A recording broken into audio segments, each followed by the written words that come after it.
If you need to reset two-factor authentication on your AliExpress account, follow these straightforward steps to regain access and secure your account. Step 1. Log into your account.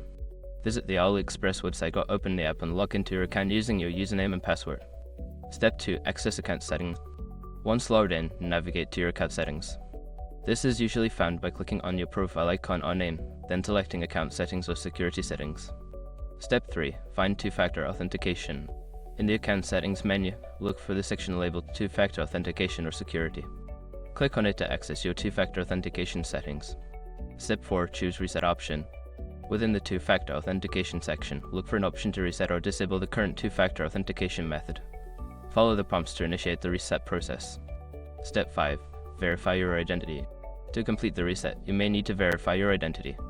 This could involve receiving a verification code via email or SMS. Follow the instructions provided to finalize the reset. After completing these steps, you should have successfully reset your two-factor authentication on AliExpress.